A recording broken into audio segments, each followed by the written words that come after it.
Morning. जो हमने study किया था इंफॉर्मेशन सर्च प्रोसेस, उसी में अब आगे हम कंटिन्यू करेंगे। फैक्टर इन्फ्लुएंसिंग सर्च, कौन कौन सा फैक्टर यानी कि जो तत्व हैं जो सर्च को प्रभावित करते हैं। तो इसमें सबसे पहला है आपका सिचुएशनल फैक्टर, फिर है प्रोडक्ट, रिटेल, कंज्यूमर, फिर कंज्यूमर में इन्वॉल्वमेंट एंड नॉलेज। देखिए सबसे पहला जो सिचुएशनल फैक्टर है, क्या होता है ना, जो कंज्यूमर होते हैं यानी कि जो ख़रीदार होते हैं जिन्हें हम उपभोक्ता भी कहते हैं, वो क्या करते हैं अकॉर्डिंग टू सिचुएशन, जब मार्केट में जाते हैं, जब वो किसी चीज़ की नॉलेज लेते हैं, जब उन्हें या तो अर्जेंट नीड होती है उस ड्यूरेशन में, तो उस ड्यूरेशन में उनको जो भी चीज़ की आवश्यकता होती है उसके बारे में अगर उनको जानकारी नहीं भी होती है कि कौन कौन सी कंपनी हैं या कौन कौन से और कॉम्पिटिटर्स हैं जहाँ पर हमें ये चीज़ें अवेलेबल हो जाएंगी, तो वो उस सिचुएशन के अकॉर्डिंग उस चीज़ को जब परचेस करते हैं तब उन्हें उस चीज़ का नॉलेज होता है। वो सिचुएशन के अकॉर्डिंग क्या होते हैं, इन्वॉल्व होने की कोशिश करते हैं मार्केट में या जो भी प्रोडक्ट लेना चाहते हैं उसमें। अब जैसे कि किसी को गाड़ी चाहिए कहीं भी जाने के लिए, हो सकता है 2 व्हीलर या 4 व्हीलर की उन्हें ज़रूरत हो, तो उनको इतना ज़्यादा नॉलेज नहीं है सपोज़, तो वो सिचुएशन के अकॉर्डिंग क्या होता है उस चीज़ में वो इन्वॉल्व होते हैं, सिचुएशन के अकॉर्डिंग वो उस चीज़ की नॉलेज लेते हैं, उनको अवेयर किया जाता है, तो वह उसी जगह पर जाते हैं जहाँ उनको ज़रूरत होती है, जो भी उनके क्वेरीज़ होते हैं वो सॉर्ट आउट करने के लिए, जो भी सिचुएशन होती है उस अकॉर्डिंग वो सब चीज़ें क्लियर की जाती हैं। फिर होता है प्रोडक्ट, तो वही उनको कहीं भी जाने के लिए गाड़ी की आवश्यकता है, तो वो सिचुएशन है कि उनके पास गाड़ी नहीं है, उनको बहुत ज़्यादा दिक्कत आ रही है इस चीज़ के लिए, उनका प्रोडक्ट क्या है, कार या बाइक। फिर रिटेल, वो कहाँ जाएंगे, वो उसके शोरूम पे जाएंगे, जो भी गाड़ी उन्हें चाहिए होगी, तो गाड़ी में भी अन नंबर ऑफ वैराइटीज़ आती हैं, स्कूटी आती है, बाइक आती है, कार्स आती हैं, तो कार भी छोटी बड़ी हर साइज़ की आती हैं, जैसा बजट होता है उसके अकॉर्डिंग, जैसे रिक्वायरमेंट होती है कस्टमर को उनको, तो उस तरीके की शॉप पर वो जाएंगे, वहाँ पर जो भी उनका प्रोडक्ट है। फिर कंज्यूमर क्या करता है, इन्वॉल्व होने की कोशिश करता है, जो भी उनकी नीड होती है जो वो परचेस करना चाहते हैं उसमें वो इन्वॉल्व होने के लिए क्या करते हैं, उस चीज़ की नॉलेज लेते हैं, उस चीज़ को यूज़ करके देखते हैं, ऑपरेट करके देखते हैं कि वो उनके लिए कंफर्टेबल है या नहीं है। तो ये मैंने कार के एग्जांपल से आपको बताया है कि किस तरीके से कौन कौन से फैक्टर्स हैं जो प्रभावित करते हैं इंफॉर्मेशन सर्च को। तो देखिए इंफॉर्मेशन सर्च में यही होता है कि हमें जब किसी भी प्रोडक्ट की या सर्विस की जानकारी चाहिए होती है तो उसको हम इंफॉर्मेशन सर्च कहते हैं, और ये वाले तत्व होते हैं जो इंफॉर्मेशन सर्च को क्या करते हैं, प्रभावित करते हैं। फिर जो इसमें नेक्स्ट आता है वो स्टेजेस ऑफ इंफॉर्मेशन प्रोसेसिंग आता है। कौन कौन से स्टेजेस हैं जो इंफॉर्मेशन की प्रक्रिया में काम आती हैं, तो एक्सपोजर होता है, अटेंशन होता है, कॉम्प्रिहेंशन, एक्सेप्टेंस एंड रिटेंशन। देखिए ये जो फैक्टर्स हैं, यहाँ पर जो भी अपॉर्चुनिटी मिलती है कोई सी अच्छी चीज़ लेने की, देखिए जब हम जाते हैं मार्केट में हम उन चीज़ों के लिए क्वेरी करते हैं, तो इन्फॉर्मेशन सर्च है जो एक्चुअली में कस्टमर को चाहिए होता है। तो जो स्टिमुली होते हैं वो उनको उस चीज़ के बारे में बताते हैं, उस चीज़ के बारे में बताते हैं तो उनको जानकारी मिलती है। और कई बार ऐसा होता है एक्सपोजर में, जैसे कि उन्हें अवसर मिल जाता है, कोई सा हो सकता है उस ड्यूरेशन में कोई सी किसी भी चीज़ के ऊपर स्कीम हो या ऑफ़र चल रहा हो, तो वो चीज़ उन्हें बहुत सस्ते में पड़ जाए, तो वहाँ पर क्या होता है अपॉर्चुनिटीज़ दी जाती हैं, प्रोडक्ट से रिलेटेड जो भी अपॉर्चुनिटीज़ होती हैं वो कस्टमर को मिलती हैं। फिर वो उस चीज़ पे फोकस्ड होते हैं, अटेंशन यानी कि फोकस पे करते हैं कि हाँ अब उन चीज़ की जानकारी उनको एक्चुअली में चाहिए होती है, वो उस चीज़ पे अच्छी तरीके से ध्यानपूर्वक समझते हैं। टीवी पे तो सभी चीज़ों का ऐड आता है, न्यूज़पेपर में भी आता है, देखा भी होता है, लेकिन एक्चुअली में क्या होता है उसका अटेंशन जो मेन फोकस है वो बहुत ज़्यादा ध्यानपूर्वक कब सुनते हैं, जब एक्चुअली में उसको उस चीज़ की नीड होती है। अब यहाँ पर उन्हें हो सकता है अवसर मिल रहा हो, बहुत सारे ब्रांड्स हैं, ब्रांड कोई भी एक उन्होंने जो चीज़ चूज़ की हो, या हो भी सकता है कि वो स्कीम की वजह से वो चूज़ कर रहे हो, तो यहाँ उन्हें अवसर मिला है या वो अटेंशन, फिर उस चीज़ पर वो ध्यान दे रहे हैं, उसका जो डिस्क्रिप्शन है वो स्टडी कर रहे हैं, उसकी गारंटी वारंटी जो भी चीज़ें हैं वो फिर एक्सेप्ट कर रहे हैं उस चीज़ को, फिर रिटेन कर रहे हैं। ये मतलब ये पूरा प्रोसेस है कि वो उस चीज़ को क्या करते हैं, समझते हैं ध्यानपूर्वक, जो जो अवसर उसमें उनको मिल रहे हैं, हो सकता है उनको डिस्काउंट मिल रहा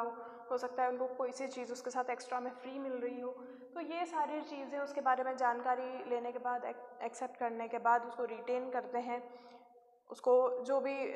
सेल कर रहे होते हैं उनसे क्या करते हैं उस चीज़ को परचेस करते हैं। फिर जो पर्सनल डिटर्मिनेंट्स होते हैं कॉम्प्रहेंशन के, वो कौन कौन से होते हैं? एक होता है मोटिवेशन, यानी कि प्रोत्साहित किया जाता है कस्टमर को, कस्टमर खुद जो है प्रोत्साहित होता है, ये वाले जो भी फैक्टर्स होते हैं वो देख के उसको उस चीज़ से रिलेटेड ज्ञान मिलता है, जो भी प्रोडक्ट या सर्विस वो चाह रहा है उससे। फिर एक्सपेक्टेशन और परसेप्चुअल, उसका खुद का एक नज़रिया होता है, उसकी कुछ उम्मीदें होती हैं उस चीज़ से, क्योंकि देखिए जब हम कहीं पर भी इन्वेस्ट करते हैं, यानी कि हम कोई भी चीज़ ख़रीदते हैं, तो हमारे ये रहता है कि हमारा काम नहीं रुकेगा। सबसे पहला पॉइंट हमारी एक्सपेक्टेशन का ये होता है, हमारा नज़रिया ये होता है कि ये चीज़ अगर हमने परचेज़ कर ली तो हमारा काम जो है आसान हो जाएगा, हमें हेल्प मिलेगी इससे, और इतना चलेगा, इतनी गारंटी वारंटी है। तो हम कभी भी कोई भी चीज़ जब परचेस करते हैं तो ये सोच के नहीं ख़रीदते हैं कि हम घर लाएंगे उसे और वो ख़राब हो जाएगी। तो हमारी क्या होती है, उस चीज़ से पॉजिटिव एक्सपेक्टेशंस होती हैं, फिर हम उसको एक्सेप्ट करते हैं, और फिर रिटेंशन होता है, वही यूज़ करना, रिटेलर से परचेस करना, ये सारी चीज़ें। फिर देखिए outline model of information search, ये जो इन्फॉर्मेशन सर्च का मॉडल है, इसमें मैं आपको समझा देती हूँ, और ये एग्ज़ाम में बना के आइएगा आप, क्योंकि इससे अच्छे मार्क्स भी मिलेंगे और ये इंपॉर्टेंट भी है। सबसे पहली चीज़, इन्फॉर्मेशन सर्च में स्टार्टिंग कहाँ से होती है? तो प्रॉब्लम या नीड रिकॉग्निशन, क्या आवश्यकता है या क्या दिक्कत है जो आ रही है, जिसके बारे में हमको बताना है, या जिसके बारे में हमें कस्टमर को नॉलेज देना है, इन्फॉर्मेशन देना है, या प्रोत्साहित करना है। फिर जो दिक्कत आई है, फिर उससे रिलेटेड क्या किया गया है? एक्ट, डिराइव टू एक्ट, यानी कि प्रोत्साहित किया गया है कस्टमर को कि वो ये चीज़ क्यों ले सकते हैं, उनको उस चीज़ की क्या आवश्यकता होती है, उसके बारे में उनको इन्फॉर्मेशन दी जाती है। फिर इंटरनल सर्च, यानी कि मेमोरी रिट्रीवल, यानी कि देखिए क्या होता है ना, टीवी पे भी हम जब ऐड देखते हैं तो पूरा का पूरा एज इट इज़ ऐड हमें ध्यान नहीं रहता है, तो यहाँ पर मेमोरी रिट्रीवल, रिट्रीव यानी कि फेच करना होता है, यानी कि निकालना होता है, तो ये इन्फॉर्मेशन उनको मिल गई। फिर इंटरनल सर्च में उनको खुद भी कुछ ना कुछ उस चीज़ के बारे में वो और भी जानकारी जो है वो पूछ रहे हैं, उनको उसके सवाल के जवाब मिल रहे हैं, तो वो चीज़ें। फिर इंफॉर्मेशन सर्च में होता है एक एक्सटर्नल सर्च, एक्सटर्नल सर्च है ये। तो एक्सटर्नल सर्च में क्या क्या चीज़ें आती हैं, देखिए नॉन स्पॉन्सर्ड सोर्सेज, यानी कि जिन्होंने उसकी स्पॉन्सरशिप नहीं की है, यानी कि उसका एडवर्टीज़मेंट प्रोफेशनली नहीं किया है या ऑफिशियली नहीं किया है, बट उस चीज़ के बारे में आपको जो नॉलेज मिली है, जो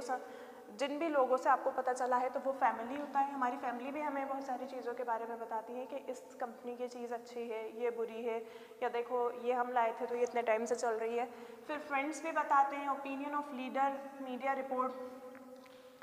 हमें हमारे लीडर्स जो भी होते हैं, हमारे साथ में जो हमारे हेड हैं या जो हमारा सर्कल है, उसमें कोई हमारे जो लीडर्स हैं वो हमें सपोर्ट कर रहे हैं, किसी भी चीज़ के लिए हमें बता रहे हैं। फिर मीडिया रिपोर्ट्स जो होती हैं, हम देखते हैं कि टेलीविज़न में कई बार कुछ कंपनी इसके बारे में बताते हैं कि इस मोबाइल की बैटरी फट गई, इस कार के इंजन में प्रॉब्लम आ गई, इस टाइप से जो भी हैं, तो ये जो रिपोर्ट्स होते हैं वो। फिर उसके बाद जो स्पॉन्सर्ड सोर्सेज होते हैं, ये देखिए दोनों चीज़ें एक्सटर्नल में आती हैं। स्पॉन्सर्ड में क्या होता है? Marketing mix element. Marketing mix element में क्या आता है? Product, place, price, promotion. तो वो वाले एलिमेंट से हमें क्या पता चलता है, कौन सा प्रोडक्ट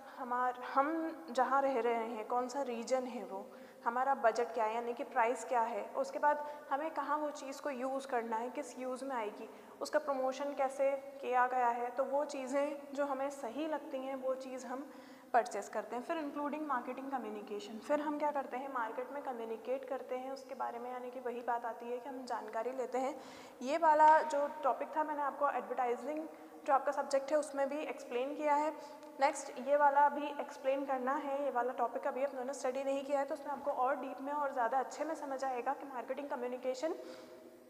क्या है। फिर देखिए मार्केटिंग कम्युनिकेशन में यही चीज़ आती है कि हम जो भी प्रोडक्ट के बारे में हमें जानकारी दी जाती है, एडवर्टाइजमेंट के थ्रू दी जाती है, तो वो एक कम्युनिकेशन का क्या है, फैक्टर है। एडवर्टाइजिंग जो है वो मार्केटिंग मिक्स में क्या आता है, प्रमोशन के अंदर आता है एडवर्टाइजिंग। तो वो किसी भी प्रोडक्ट के बारे में हम जानकारी देते हैं, उनको अवेयर करवाते हैं उसके यूजेस से, उसकी ड्यूरेबिलिटी से, और उसकी जो भी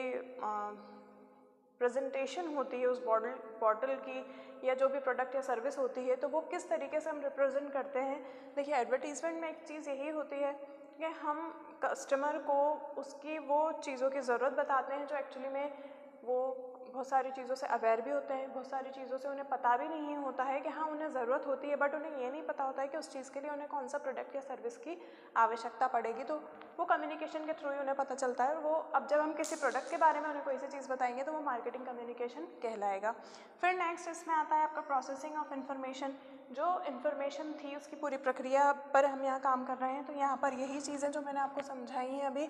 exposure, attention, comprehension, interpretation and acceptance, ये वाली प्रोसेस होती है। सवाल हमने करे हैं, फिर हमें बताया गया है, फिर हमने ध्यान से उसको जाना है, उसको समझा है,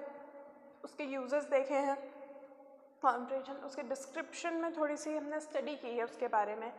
ठीक है, उसके यूजेस, उसके पार्ट्स, उसके टूल्स, XYZ जो भी नीड है हमारी किसी भी प्रोडक्ट से रिलेटेड वो। फिर इंटरप्रिटेशन, हमने उसको जज किया है, एवेल्यूएट करा है। होता है ना, हम जब पैसा दे के हम कोई चीज़ ख़रीदते हैं तो हम उसको n नंबर ऑफ़ कंपनीज़ जो उसके सब्स्टिट्यूट होते हैं या उसके जो कॉम्पिटिटर्स होते हैं हम उनको स्टडी करते हैं कि दोनों के रेट में क्या डिफरेंस है, दोनों के साइज़ में क्या डिफरेंस है, क्वांटिटी क्वालिटी क्या है, और कौन सी चीज़ ज़्यादा सही रहेगी, किस पे गारंटी ज़्यादा है, किस पे वारंटी ज़्यादा है, इस तरीके से फिर हम उसको फाइनली एक्सेप्ट करते हैं। तो ये जो आपका पूरा प्रोसेस है, ये देखिए, प्रॉब्लम के बाद जो है क्या आता है, ड्राइव टू एक्ट, मोटिवेशन, फिर इंफॉर्मेशन सर्च और इंटरनल मेमोरी रिट्रीवल। ये तो इंटरनल की बात हो गई और यहीं से ये वाला पॉइंट कनेक्ट है एक्सटर्नल। अब एक्सटर्नल से नॉन स्पॉन्सर्ड और यह स्पॉन्सर्ड जो है वो कनेक्ट है। फिर रिटेंशन फॉर फ्यूचर यूज़, हमारे दिमाग में एक ही चीज़ चलती है कि ये हमारे फ्यूचर में कब कब कितना कितना काम आएगी, कैसे हम इसको फ्यूचर में यूज़ करेंगे, और इसके होने से या इस प्रोडक्ट या सर्विस के होने से हमारे फ्यूचर में क्या क्या ईजी चीज़ें होंगी, फास्ट होंगी, ये वाली चीज़ें। अब फिर ये जो स्पॉन्सरशिप वाली चीज़ें हैं, ये वाला भी पॉइंट इससे कनेक्ट है, ये भी है। तो ये आपस में इस तरीके से इंटरकनेक्ट हैं और इस तरीके से आप इनको एग्ज़ाम में रिप्रेजेंट कर आएंगे।